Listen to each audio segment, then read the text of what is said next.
სამინისტრო ისაც გვითხრეს, რომ 15 პირზე 4 ოქტომბერთან დაკავშირებით სასამართლო განჩინება არსებობს, აქედან 13-ია დაკავებული, 5 ვიცოდით ინდივიდუალურად თუ ვინ იყვნენ, უკვე კიდევ ერთი შესახებ ახალ ფორმულაშიც მოგიყავებით, გორში მცხოვრებ აქტივისტზე, დანარჩენების თაობაზე ინიციალებით გასცეს მათ ინფორმაცია, ჩვენ ვცდილობთ იდენტიფიცირებას ამ ადამიანებისა, თუ გადაცემის მსვლელობის რო შევიტყოთ, გაგაგებინებთ, ასევე ითქვა, რომ 4-ში ცალკე კიდევ 2 პირი იქნა დაკავებული ცეცხლსასროლი იარაღისა და ტყვია-წამლის უკანონო შეძენა გადატანფლობისა და გადატანის ბრალდებით. ამ დეტალებს გავიგებ, ჩვენ კიდევ ერთხელ ვამბობ, ეს არ არის მოულოდნელი, როგორც მინიმუმ 30 ადამიანზე კობახიძე საუბრობდა ძალიან ხშირად გარკვეული პროცედური გათვლებით. ახლა კი საუბარი მინდა დავიწყო ანალიტიკური ორგანიზაცია GeoCases თავმჯდომარესთან, ვიქტორ ყიფიანთან და უსაფრთხოების საკითხების სპეციალისტთან ანდრო გოცირიძესთან. ბატონებო, მადლობა, ჩვენთან ერთად ხართ. ერთის მხრივ მინდა ვისაუბროთ 4 ოქტომბერზე, როგორც ერთ მნიშვნელოვან დღეზე, სადაც შედგა გარკვეული პოლიტიკური მანიფესტაცია კიდევ ერთხელ ქართული საზოგადოების ძალიან მნიშვნელოვანი ნაწილის, რამდენად მნიშვნელოვანი იყო ეს ნაწილი თავის რაოდენობის და განწყობების და ენერგეტიკის თვალსაზრისით, თქვენ როგორი შთაბეჭდილება დაგრჩათ, რა შეხებაც გქონდათ ამ ყველაფერთან და რა თქმა უნდა, დღევანდელი საუბარი ვერ ჩაივლის ისე, რომ არ ვისაუბროთ იმ დღის მეორე ნაწილზე, რომელიც მართლა წარმოადგენდა გარკვეულ სიურპრიზს, საკმაოდ უსიამოვნოს, როგორც შევატყვეთ თავად აქციის ორგანიზატორებისთვის საწყო შემთხვევაში ეს მინიშნებები გაკეთდა. რა მოხდა თქვენი აზრით, რამდენად შეიძლება ვეძიოთ წარმატებული ხელი სპეცსამსახურების მთელი ამ პროცესის რომელიღაცა ეტაპზე და რა დასკვნების გამოტანა შეგვიძლია, რადგან სპეცსამსახურებს შევეხე, პირველი სიტყვა თქვენ გეკუთვნით, ბატონო ანდრო, დავიწყოთ თქვენით. ბატონო, მოგესალმებით, საღამოშიდობის მნიშვნელოვანი დღე იყო თავის წარმატებითაც და თავის წარუმატებლობითაც და ალბათ მოგვიწევს ყველას გარკვეული გაკვეთილების გამოტანა აქედან. პირველი რაც უფრო ესეთი დიდ სურათში რაც უფრო მეტად მოჩანს არის ის, რომ პროტესტი, რომელიც არაერთი წელია უკვე გრძელდება, მაგრამ ბოლო წელს აი ამ ფორმალური შემოbrunების შემდგომ, ხო, სახელმწიფომ რაც კურსი იცვალა ამის შემდგომ, განსაკუთრებით მძიმე სახე მიიღო, მასშტაბური ეს პროტესტი არსად არ გამქრალა პირველ რიგში, იმიტომ რომ ისევ 100,000-ობით ადამიანი გამოდის ქალაქში, მაშინ როდესაც ორგანიზება თითქმის ნულის ტოლია, იმიტომ რომ არ ყოფილა არანაირი მობილიზაცია, ხო, ან პარტიული ნიშნით, ან თქვა რაღაც უფრო ისეთი აგიტაცია, თქვა, ან ჩამოყვანა, ხო, რაღაც ორგანიზებული, ამგვარი რაღაც არ ყოფილა. დიდი ქსელური ინსტიტუციური ზურგი ამას არ აბსოლუტურად და ეს შეიძლება ერთის მხრივ სისუსტეთ იყოს აღქმული ამ პროტესტისა, იმიტომ რომ პოლიტიკური მდგენელი და პოლიტიკური სიმწვავე პროტესტს არ აქვს შეძენილი, მაგრამ მეორე მხრივ სიძლიერეა, იმიტომ რომ რაც არ უნდა ვთქვათ, არსებობდეს ზეწოლა პოლიტიკურ პარტიებზე, რაც არ უნდა პოლიტიკურ პარტიებს არასწორი გადაწყვეტილებები ჰქონდეთ მიღებული, ან ნებსით თუ უნებლიეთ სპეცსამსახურის მხრიდან იყვნენ მართული ჩვენი ქვეყნის თუ სხვა ქვეყნის, იმიტომ რომ ჩვენ ქვეყანაში სპეცსამსახური აბსოლუტურად მონოპოლიზებულია და პარტიულ სპეცსამსახურს განეკუთვნება ცალსახად. ეხლა ამაზე ორი აზრი არ არსებობს. სხვადასხვა ამის შესანიშნავი ინდიკატორი შეიძლება თემიდან ცოტა გადაუხვევ, მაგრამ ამის ტრაგიკული ინდიკატორი არის აი ამ პატრულის თანამშრომლის დაჭრა ადამიანის მიერ, რომელიც სამჯერ იყო გაჩერებული პოლიციელების მხრიდან, რომელ დანაშაულზეც, ეხლა ბატონი ვიქტორი დამეთანხმება, პირდაპირ იქვე დააკავებდნენ, რომ არ ყოფილიყო პოლიტიკურად მოტივირებული და აი ამ პოლიტიკური მიმდევრობის, ასე ვთქვათ, ადამიანი აქტივისტებმა პროვოკაციების მოწყობის გამო დააკავეს, გადასცეს და გაათავისუფლეს ისე, რომ არც გამოურთმევიათ ცივი იარაღი და მანამდე პატრულს ყავდა ტრასაზე გაჩერებული, ესე იგი ავტობანზე გაჩერებული, სადაც მისივე ჩანაწერები არსებობს, ხო? ეს არ არის არ დადგმული, სადაც 4-5 ცივი იარაღით და უბრალოდ უშვებენ მარტივად ეს და თვითონ დაკავებაც აი შემდეგ არ მინდა ამაზე გავაგრძელო, დეპროფესიონალიზაციის უზარმაზარი ნიმუში და ეს ცალსახად მეტყველებს, რომ სპეცსამსახურისგან სპეცსამსახურიც პარტიული ნიშნით არის მართული და აი ამ ყველაფრის მიუხედავად თემას რომ არ ავწდეთ, ესე იგი ეს თვითონ სიძლიერესაც წარმოადგენს, რომ პროტესტი დამოუკიდებლად არსებობს. ეს არის ქართველი ხალხის ნება. უпростоეთ ქართველი ხალხის ნება ევროპაში ინტეგრაცია, დასავლეთში ინტეგრაცია და ქართველი ხალხის ნების საწინააღმდეგოა ნებისმიერი ის ნაბიჯი, რომელიც ამას ყველაფერს ძირს უთხრის. რაც შეეხება მეორე მდგენელს, მეორე მიმართულებას, მართლაც ტრაგიკული მოვლენა იყო, გაუგება არის დამრჩა მართლა შთაბეჭდილება რომ ეს ალბათ იყო გარკვეული პროვოცირება საიდანაც ბენეფიტებს მართველი პარტია მიიღებს და ეს ტაიმი თუ შეიძლება ასე ვთქვათ თამაშის ეს მონაკვეთი მართველი პარტიისთვის წარმატებულად დასრულდა რასაც ვერ ვიტყვით არჩევნებზე რაც გარკვეულწილად აბალანსებს აი ამ მართველი პარტიის წარმატებას იმიტომ რომ აი ამ არჩევნებში ეს თითქმის ბრეჟნევისეული გამარჯვება ესე იგი 70-80% ადგილობრივი თვითმმართველობის არჩევნებში და ზოგან 100%-იც კი რაც პირდაპირ კომიკურად აღიქმება უფრო რაღაც პიროსის გამარჯვებას გავს დამარცხების ტოლფას გამარჯვებას არ მინდა სრულ ილუზიები და იმედები შევქნა მაგრამ ფაქტია რომ აქტიურობის მინიმუმის პირობებში კი და ფაქტია რომ ლეგიტიმაციას ვერ მატებს ვერანაირად არათუ მატებს პირიქით თუ რაღაც არსებობდა რაღაც იოტისოდენი მაინც ისიც კი წასულია იმიტომ რომ ახლა თანამედროვე სამყაროში 100%-იან მართლობას არ აქვს ბატონ ვიქტორსაც მინდა რომ ზოგად შესავალი გავაკეთებ იმიტომ მე რაღაც მიმართულებებზე ცოტა ღრმად მინდა შევიდე მათ შორის სპეცსამსახურების ხელზეც და სხვა ინსტიტუციონალურ სიმწირეზე რომელიც აქვს მთელს ამ მოძრაობას და წინააღმდეგობას და პროტესტს მაშინ როდესაც თვითონ ეს რეჟიმი და სისტემა თვისობრივად იმდენად ცენტრალიზებული არის რომ მასთან ამორფული დაპირისპირება შედეგის მომტანი ვერ აღმოჩნდება ბატონ ვიქტორ თქვენი ხედვა დღევანდ აი იმ 4 ოქტომბრის სურათის როგორ დაგრჩება თქვენ მეხსიერებაში ესე იგი არაერთს გვითქვამს რომ კონკრეტული თარიღების საკრალიზაცია როგორც კონკრეტულ მონაკვეთში რაიმე ცვლილების მომხდენის შეუძლებელი არის რომ ერთმა თარიღმა ეს მოიცვას თუმცა ჩვენ იმაზეც ვთანხმდებოდით რომ კონკრეტული თარიღი შეიძლება რაღაც პროცესის დასაწყისი ყოფილიყო ჩემი აზრით ჩვენ 4 ოქტომბერს მაინც მიუხედავად იმ მოვლენებისა მადლობა უნდა უთხრათ და რატომ იმიტომ რომ 4 ოქტომბერს შეჯამდა ერთი დიდი ეტაპი საპროტესტო მოძრაობის და 4 ოქტომბერი როგორც აი ბუალტერიაში იტყვიან ხოლმე ბალანსი შეიკრა თავისი უარყოფითით და თავისი პოზიტიურით და რაოდენ არ უნდა იყოს უარყოფითი და უარყოფითი განცდები რა თქმა უნდა არის ჩვენ შეგვიძლია რამდენიმე პოზიტიური დასკვნა გამოვიტანოთ პირველ რიგში განვლილ პერიოდს ახასიათებს რამდენიმე აქტორი პირველ რიგში ეს არის საქართველოს ხელისუფლება რომელიც ვერ აბარებს თავის გამოცდას ქართული საზოგადოების წინაშე ეს გამოცდა გამოიხატება იმაში რომ მეტისმეტი კონცენტრირება არის საძალობლო რესურსზე და ქვეყანა მიუხედავად შტაბის სტატისტიკური ციფრებისა რეალურად უძრაობის ხანაში არის შესული ასევე ქართული ხელისუფლება ვერ ამართლებს მასზე დაგისრებულ მანდატს რომ ქართული ინტერესები ღირსეულად წარმოადგინოს საერთაშორისო არენაზე მიუხედავად იმ პროპაგანდისა რომელიც ჩვენ გვესმის მაგრამ ეს არ არის წარმოდგენა ეს არ არის მანდატის გატანა და ეს არის ინტერესების ადვოკატირება ჩვენ ასევე გავხდით მოწმენი იმისა რომ ქართული ოპოზიციური სპექტრი რეალურად მოექცა გამოვალ მდგომარეობაში პრაქტიკულად გამოვალ მდგომარეობაში და შეიძლება ჩვენ ამაშიც ვეძებოთ გარკვეულწილად ის დადებითი დასკვნებისათვის გასაკეთებელი მასალა რომ ეს იგი რაღაცა მოძველდა რაღაც უკვე კრიტიკას ვერ უძლებს და შესაბამისად უნდა გადავეწყოთ ახალზე ახალზე როგორც ტექნოლოგიურად, ასევე ხელწერისა და მიდგომის კუთხით. ამ ეტაპზე მთლად მაგ შეგრძნების გაგებას დიდად ვერ ხედავთ, იმიტომ რომ ძირითადად უფრო დაპირისპირების ტალღა არის. მით უფრო სავალალო არის, თუ თქვა სათანადო დასკვნები ვერ კეთდება.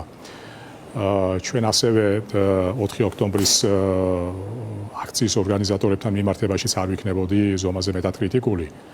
არა მარტო იმიტომ, რომ არის გარკვეულწილად მორალური მოსაზრება, რომ ადამიანები არიან დაპატიმრებული და ეხლა ურემი რო გადატრიალდებაო შემდეგ თითქოს და იოლი არის ხო შეფასებების გაკეთება არამედ იმიტომაც რომ ვეთანხმები ბატონ ანდროს რომ ის რაც მოხდა ძალიან თეთრი ძაფით არის ნაკერი ყოველ შემთხვევაში კვირა დღეს მე პირადად ამის გააზრება ჯერ ბოლომდე არ მქონდა მაგრამ აი ორშაბათი დღის დადგომისთანავე ჩვენ ეს განცდა არ გვტოვებს და ალბათ ეს განცდა თანდათანობით უფრო მყარი და მტკიცე გახდება და არ გამოვრიცხავ რომ სხვადასხვა საფუძვლებით კიდევაც გამყარდეს ასასადამე ერთადერთი აქტორი რა განცდას გულისხმობთ? გულისხმობთ რომ შეიძლება რაღაც მოხდა ისეთი რაც გიგმაში არ იყო გათვალისწინებული ან თვითონ გიგმა იყო ძალიან ზედაპირული და არაადეკვატური იმ დაპირებების საერთოდ დავიწყოთ იმით რომ დიდი ფანი ქუჩის დემოკრატიის არ ვარ და ქუჩაში მოსახდენი პოლიტიკური პროცესი მე პირადად არ მჯერა მაგრამ მაშინ როდესაც ლეგალური პოლიტიკური პროცესი მოკლულია ოცნების მიერ ხო აი მაგეთკენ მოვდივარ მაგრამ ისიც ფაქტი არის, რომ ეს დათქმა რატომ გავაკეთე, რომ საერთოდ მიკვირდა 4 ოქტომბრის ასეთი საკრალიზაცია, როგორც რაღაცის დასასრულთან დაკავშირებით ახლა ცნობილი ნაწარმოები არის ხო ისტორიის დასასრული ახლა ფრენსის ფუკუიამამ სადა ქადაგება და იქაც ჩაიჭრა ხო ამიტომ იქაც აუსრია ეს მორიგი წარუმატებელი ექსპერიმენტი იყო ამდენად თქვენს ნათქვამს რომ გამოვეხმაო რომ ერთადერთი აქტორი მოთამაშე რომელიც მთელი დროის განმავლობაში წარმატებულად აბარებდა ამ გამოცდას და მოიტანა ჩვენამდე ის რაც მოიტანა ეს არის ქართული საზოგადოება ისი მნიშვნელოვანი ნაწილი. სხვადასხვა აქაც დათქმას გავაკეთებ მნიშვნელოვანი ნაწილი თქვენის ნებართვით, იმიტომ რომ ხანდახან სხვადასხვა სპექტრიდან როგესმის ჩვენ ქართველი ხალხი და ყველა რო იჩემებს, რომ წარმოადგენს ქართულ ხალხს და ქართულ საზოგადოებას, ნახან ჩვენ დღეს იცით აღსარების დღეები დაგვიდგა. და ხშირად წარეს სიმართლის თქმის, ალბათ ესეც უნდა ვთქვათ, ამ ხრივათაც ძალიან ხშირად გაგვექცევა ჩვენ სიტყვა, რომ ხალხის ნების გამომხატველებად ვიქცეთ და მივისაკუთროთ ეს მანდატი, რომ ხალხის სახელით საუბრობთ, მაგრამ ფაქტია, რომ ქართული საზოგადოების შეგნებული და მნიშვნელოვანი ნაწილი მე არ შემეშინდება ამის შეგნებული ნაწილი, იმიტომ რომ ამ ქვეყნის ისტორიის განმავლობაში თუ ვინმე ედგა ავანგარდში ცვლილებებს, ეს იყო შეგნებული, ინფორმირებული, განათლებული და წიგნიერი ნაწილი და ნურავის სხვას მოეწყინება ასეთი ფორმულირებისა და ასეთი მიდგომის. აი სადამე ჩვენ ახლა ვართ, აი როცა ჩვენ ვთქვით, რომ ბალანსი შეჯამდა, აი ნეგატივთან ერთად არის პოზიტივის განცდა.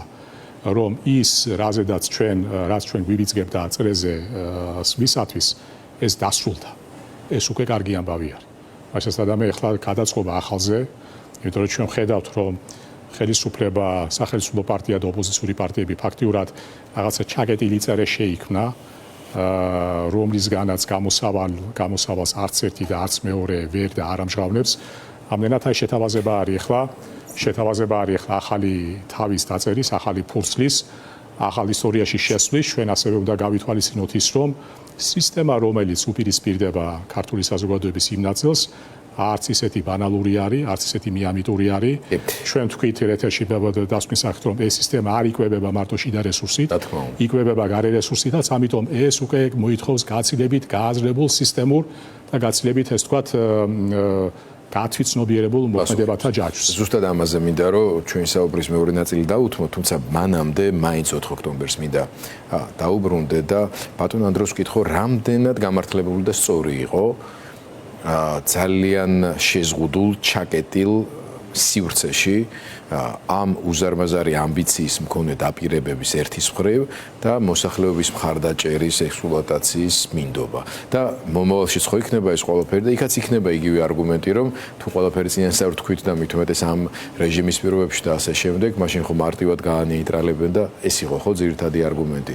რომელსაც ნუ ხო თავის დასაბუთება ქონდა, მაგრამ მივიღეთ ეს სურათი.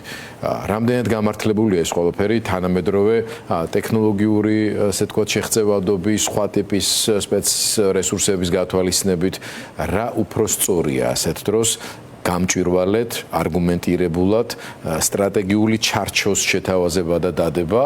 სტრატეგიული მიზანი გასაგებია, ცვლილება გვინდა და ეს რეჟიმი უნდა შეიცვალოს.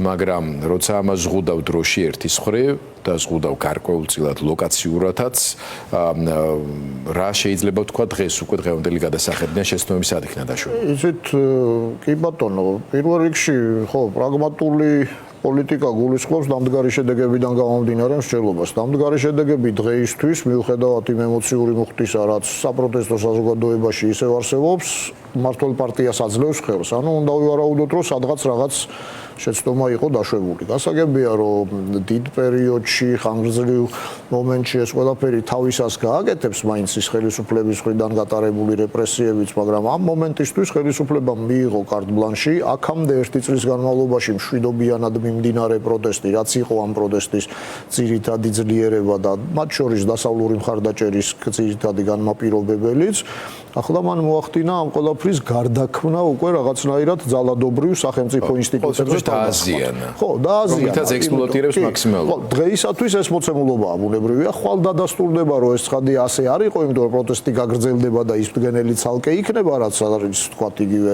ეს ცოტა ძალისმიერი მეთოდების გამოყენება, მაგრამ დასაწყისშივე უნდა აღინიშნოს, რომ თავარია ვიცოდეთ, რას ვაკეთებთ, რას ვთამაშობთ, როდესაც ორგანიზატორები ვართ, ხო? თუ ეს მშვიდობიანი პროტესტია, მაშინ ძალიან გულუბრყვილობა აი მის თქმა, რომ 4-ში დაიწყება და 4-შივე დამთავრდება. მით უმეტეს, რომ ეს არ იყო აბსოლუტურად არანაირად პარტიული ხაზით მოწყობილი. აი, რას აბრალებთ თქვენ მოლოდინების შექმნას იმასთან დაკავშირებით, რომ ძალოვანი სისტემიდან ხალხი გადმოვა და ასე შემდეგ. ერთია, რომ შეიძლება აქციის ორგანიზატორი ქმნიდეს ამ განწყობას, ლევან ხაბეიშვილი დაწყებული, ბატონი პაატათი გაგრძელებული და ასე შემდეგ და ამაში პროპაგანდისტულ კარგი აგებით ამოცანას ვხედავდი დაუშვოთ, ხო? მაგრამ მეორეა, რომ ამის რეალიზების წერტილი და მომენტი რო დადგება, ეს უნდა მოხდეს წინამორბედ შემთხვევაში ვარდები მეორე უკიდურესობაში. თქვენ როგორ ფიქრობთ, შეიძლებოდა ამ ხრივ რაღაცა ფორმით შექმნილი იყო არასწორი მოლოდინები, დაპირებები და ასე შემდეგ? ორი მომენტია. მან პირველი შესაძლოა მე ჩემი გადასახედიდან ვუყურებ, მაგრამ ჩემ აზრს გამოვხატავ, არაფერ მტკიცებულებას ეს არ ეყრდნობა, უბრალოდ რაღაცნაირად ანალიტიკური შეფასებით.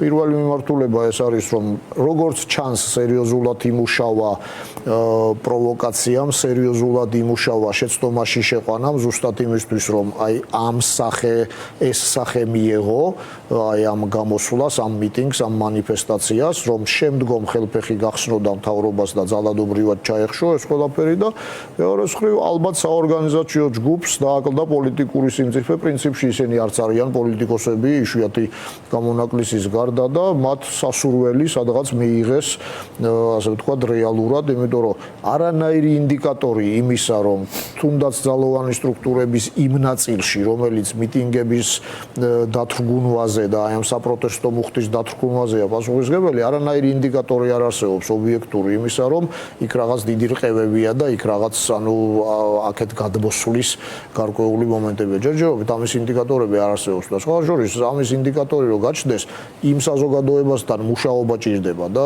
იქ სამუშაოებია საჭირო. დღეს ამგვარი ჭირდება სერიოზული პოლიტიკური ალტერნატივა, რომელიც სერიოზული მიზიდულობის სენსს და რაღაც გარანტიებს უნდა ქმნიდეს მოლოდინს. ნებისმიერი ხავერდოვანი იქნება ხელისუფლების ცვლილება თუ არა ხავერდოვანი, ყოველთვის ხდება ხოლმე ხელისუფლების შუაზე გახლეჩვით.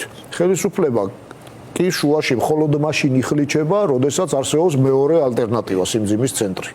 ქუჩაში არავინ არ მოდის ხელისუფლებიდან. და მithumetes როცა ამ გახლეჩვის გარკვეული სტრუქტურული წინაპირობები არსებობს, რა გაგებით ვამბობ, რომ შევარდნაძის შემთხვევაში იქნებოდა თუ იქ მაინც პირობითად, მაგრამ ასე ვთქვათ, ეხლა შიდა დემოკრატიული სივრცე არსებობდა რაღაც გაგების ან რამდენიმე მსხვილი კლანის ასე ვთქვათ რესურსი იყო და ივანიშვილის პირობებში ღარიბაშვილის გაოპოზიციონირება ან რა ვიცი გინდა ლილუაშვილის და ასე შემდეგ თავიდანვე ძალიან რთულად წარმოსადგენელი და დასაჯერებელი ამბავი იყო ალბათ ყველასთვის. ალბათ უფრო მოლოდინი იყო ამ ხალხის თანამშრომლობის რესურსებზე იძულებით ივანიშვილის რეპრესიების პირობებში. მაგრამ მადლობა და ბატონო ვიქტორ დაგიბრუნდით ზუსტად იგივე კითხვით, სადაც თქვენ გაჩერდით.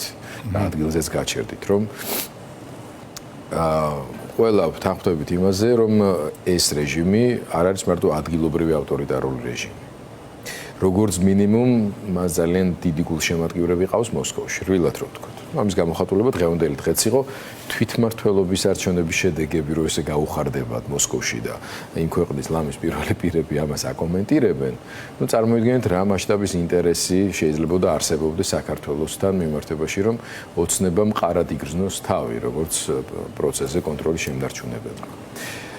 ამ რესურსების გათვალისწინებით რა ტიპის სისტემა უნდა შეიქმნას წინააღმდეგობის, როგორი იქნებოდა ოპტიმალური არსებული რეალობის გათვალისწინებით.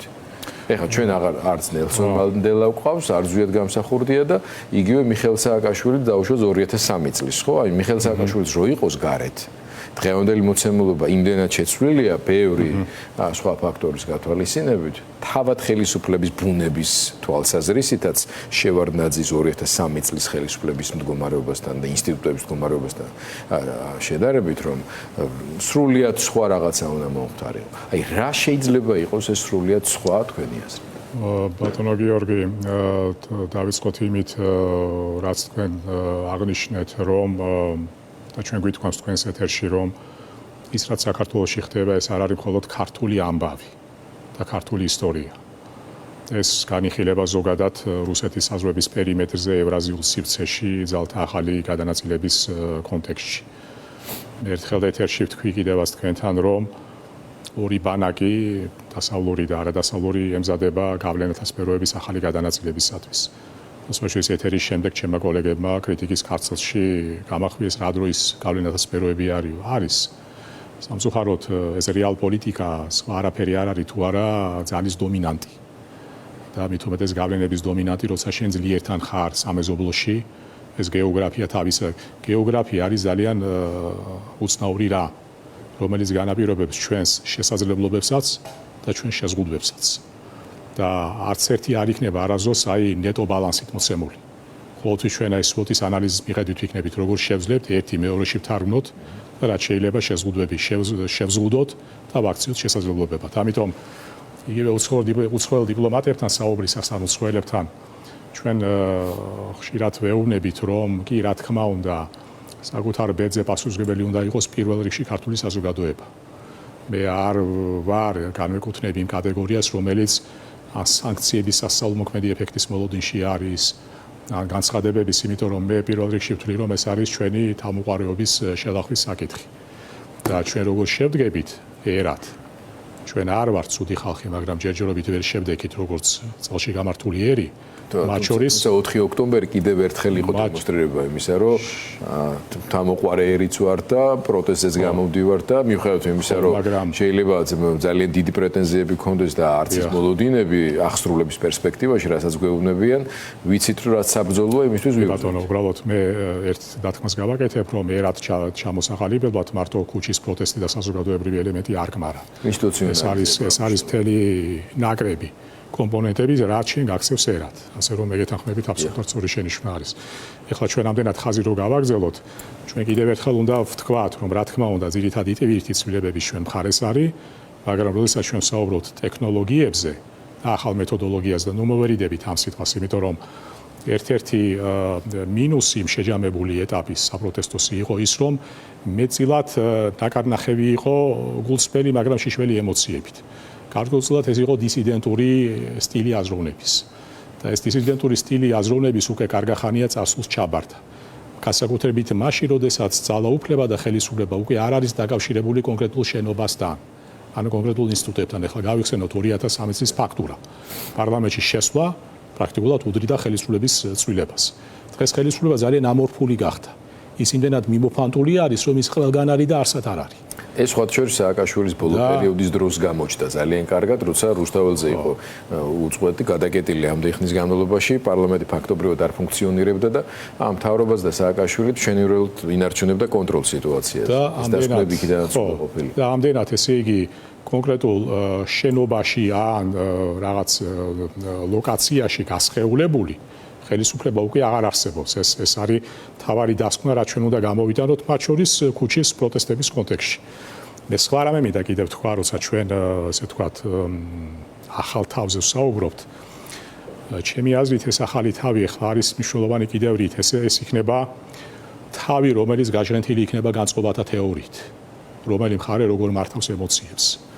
აი ახლა დადგა ძალიან კრიტიკული მომენტი, როდესაც ამ თითქოს და ფსიქოლოგიური უპირატესობით შეგულიანებული ხელისუფლება ეცდება ეს უპირატესობა განავითაროს. არც მანამდე აკლდა მათ იმ ისეთი კატეგორიებით ოპერირება, როგორც არის ომით მშვიდობა, მაგრამ ეხლა შემოვა სხვა კატეგორიებით ვაჭრობა და ოპერირება, უიმედობა, უპერსპექტივობა, განცდა იმისა, რომ ნებისმიერი განსხვავებული აზროვნება თუ მოქმედება განცილული არის, იმიტომ რომ სიტყვერათაც ითქვა, ხო შეეგუეთ რომ ჩვენ ვიქნებით, აი ეს არტიკულირება ხდება. ასე რომ ეს განწყობათა ჭიდილი და არ მარტო საინფორმაციო, არამედ ფსიქოლოგიური ომის ახალი ეტაპი, როგორც ჩანს, ეხლა იწყება რაღაც ახალი კონტექსტით და ახალი დატვირთვით.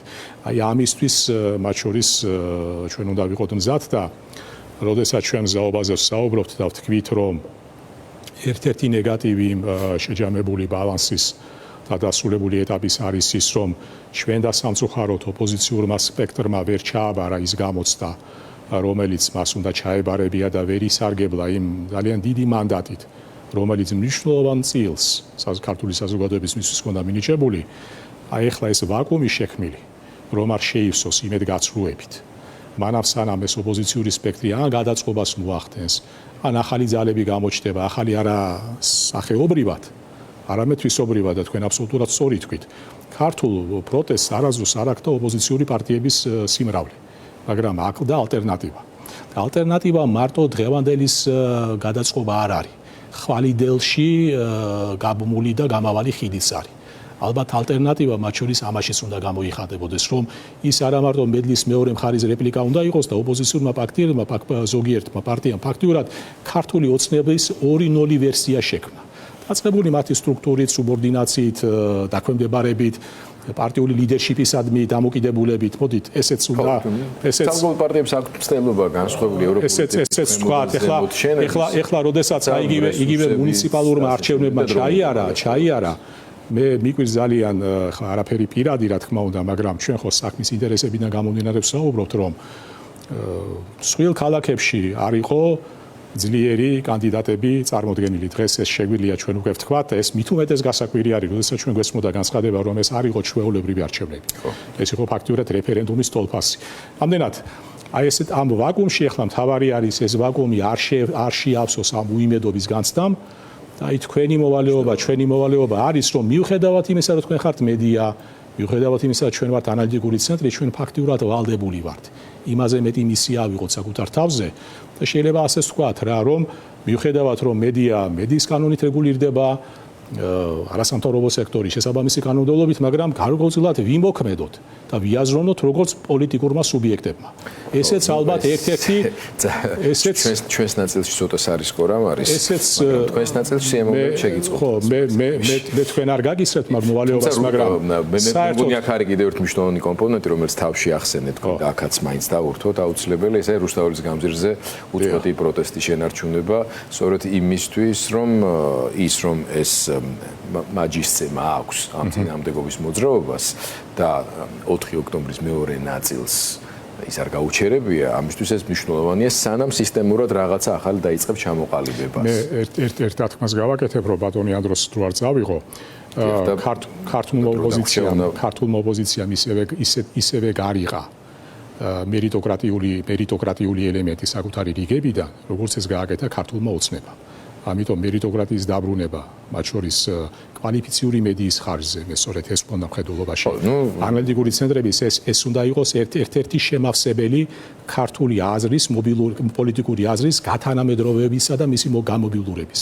სხვა წყარო პრაქტიკულად ამ პოლიტიკურ ველზე ჩვენ რესურსი არის ძალიან ძლიერი. მათანაც ბატონო გვაქვს 2 წუთი და შეგიძლიათ დასკვნის სახით აი ზუსტად ამ ვაკუუმის შევსების რაღაც ამ ახალ ეტაპზე გადასვლის აუცილებლობებიდან გამომდინარე თქვენი რჩევები როგორ იქნებოდა მაინც? კი ბატონო, პირველ რიგში ბუნებრივია, ხო, იმ ინტელექტის გამოყენება, რაც საქართველოს საზოგადოებაში არსებობს, იქნება უსაფრთხოების სექტორი, იქნება ეკონომიკა, სხვადასხვა მნიშვნელოვანი კომპონენტები, საერთაშორისო ურთიერთობები, უკიდურეს გაჭირვებას და პრობლემებს განიცდის საქართველოს ყველა ამ მიმართულებაზე. არ შეიძლება მართველი პარტია და ხელისუფლება წარმატებული იყოს ყველაფერს რო თავი დავანებოთ, როდესაც ჩვენ პარტნიორებთან ურთიერთობა ამ დონეზეა დაყვანილი. როდესაც ევროკავშირთან რამის მტრულ რიტორიკაში ვართ, როდესაც შეერთებულ შტატებთან ხედავთ განვითარების როგორი დონეა. იგივე უსაფრთხოების კუთხით უამრავი პრობლემაა ქვეყანაში და სწორედ ამის გარკვეული მოდელები, გარკვეული რაღაც შეიძლება მზა რეცეპტი არა, მაგრამ რაღაც სააზროვნო, სადისკუსიო არე უნდა შესთავაზოს ოპოზიციურმა პარტიებმა საზოგადოებას და აუცილებლად უნდა შესთავაზონ ალტერნატივა, იმიტომ რომ საზოგადოების ის ნაწილი, რომელიც ვერ ეგუება დღევანდელ განვითარებას და დღევანდელ ხელისუფლებას, სამწუხაროდ ვერ ხედავს ალტერნატივას, როგორ დაარეგულირებენ ხელისუფლებაში მომსვლელი პარტიები იმ პრობლემას, რომელიც კი ბატონო, თქვა დასავლეთთან ურთიერთობის დარეგულირება შეიძლება, მაგრამ როგორ განეიტრალდება რუსეთი, როგორ განეიტრალდება სხვა საფრთხეები, ეკონომიკური პრობლემები, რომელიც აუცილებლად გვექნება, იმიტომ რომ ახლანდელმა ხელისუფლებამ ისევ რუსეთზე დამოკიდებული გახადა, თქვა მცირე და საშუალო ბიზნესი, ან უბრალოდ მოსახლეობა ინდივიდუალურად ლოკალური მეწარმეები, ბათუმი, ხო, შავიზღვისპირა რეგიონი, რესტორნის მეპატრონეები. აი ამ ყველაფერს გარკვეულად ჭირდება პასუხის გაცემა. რა თქმა უნდა, ეს არ არის აი პროტესტის დონეზე პასუხგასაცემის საკითხები, მაგრამ განცდა უნდა არსებობდეს და ცოდნა უნდა არსებობდეს იმისა, რომ აი ეს საკითხები დარეგულირდება და ის ხალხი, ვინც ხელისუფლებაში მოვა, ერთიანობა აუცილებლად. სამწუხაროდ ვერ მოხერხდა დიდი დრო რომ არ წავიღო, სამწუხაროდ ვერ მოხერხდა აი ამ არჩევნებთან დაკავშირებით ჩამოყალიბება. ორივე მიმართულებას შეიძლება გამართლება ქონოდა. ბოიკოტირებასაც უფრო კარგი იქნებოდა თუ ბოიკოტი არჩევნებში გამოიყენებოდა რაღაც წეწულის მიზნით და შემდგომ არჩევნებში გამარჯვება თუ არა, წინააღმდეგობის ფრონტის შექმნა მაინც იქნებოდა შესაძლებელი. აქ ორივე მიმართულებას აქვს არსებობის უფლება, მაგრამ ყველაზე სამწუხარო ის იყო, რომ ამაზე ძირითადი ოპოზიციური პარტიები შეთანხმება და ერთიანი სტრატეგიით, ერთიანი ფრონტითაც კი არა, ერთიანი სტრატეგიით წარმოდგენაც არ მოხერხდა. ამან ამომრჩეველი დაქსაქსა უფრო მეტად დააზარალა აი ამ პროტესტის ინტერესები და ბუნებრივია იხეირა მოკლევადით, მაგრამ მარტო პარტიები დააპირისპირა და ეს დაპირისპირება ახლაც გრძელდება გადაბრალებების ტალღით.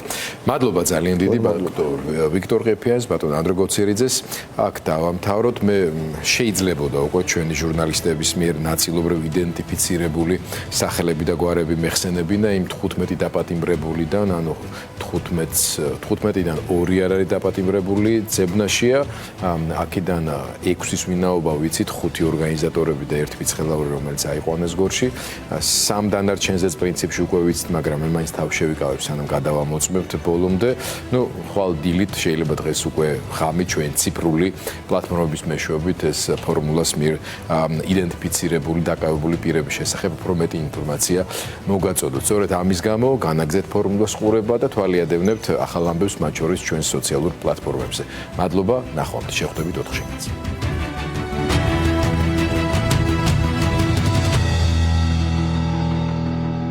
ნაწარმოები შეიცავს თამბაქოს ნაწარმის, თამბაქოს აქსესუარის ან მოწყობილობის მოხმარებას. მოწევაზე